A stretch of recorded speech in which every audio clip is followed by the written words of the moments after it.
Let's take a look. The Chargers still playing in this game tonight, but you can get some numbers on them next week against the Patriots. Oh, my goodness.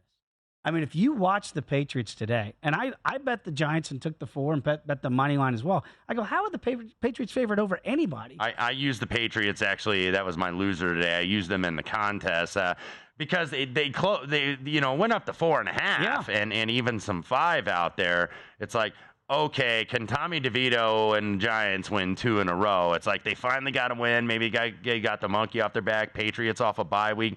This closed 5, and I laid 3 in the contest. And never again. Maybe the final week of the season when they play the Jets, when that's probably Bill Belichick's last game in Foxborough, because there's nothing more he hates on planet Earth than the New York Jets.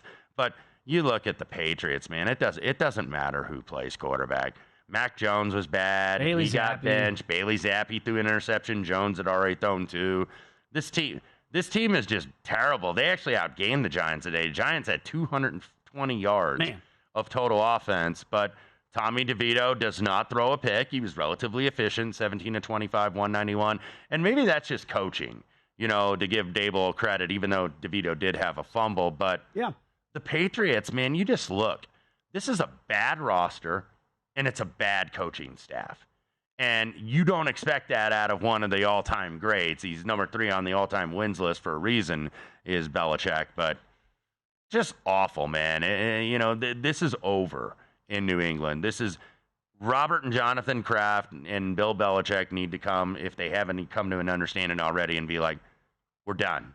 We're done. It's over. Yeah, thanks for the memories and all the Lombardis. But you go coach somewhere where you want to go, and then we got to try to rebuild our organization. Yeah, and again, I don't know if it's quarterback dependent. The number has gone up from 4.5 to 5.5 here. Totals come down to 41.5 against the Chargers.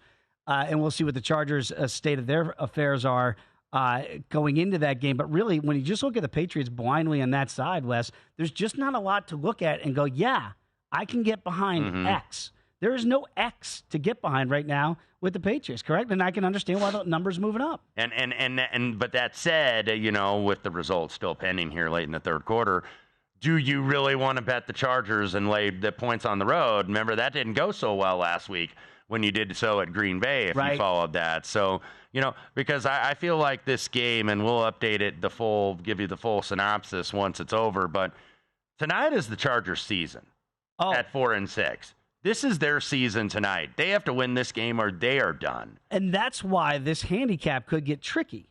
Because if they can't rally in this game here, not to say what do you have to play for. Brandon Staley's got to coach for his job. I mean, he really does. I mean, we saw how he acted last week. Like, hey, don't ask the question anymore. I'm coaching the defense. I'm calling the plays for the defense, right? He was adamant about all of those things. Here's what I'm interested in. And a lot of people talk about Washington, that's a speculation where Bill Belichick may go.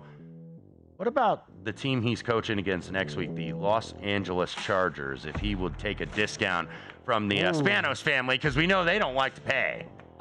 They've got their first nickel. They're not going to pay this maximum salary. And they have defensive talent that Bill Belichick would love to coach that defense, that's for sure. Go to VSiN.com/subscribe to become a VSiN Pro subscriber today.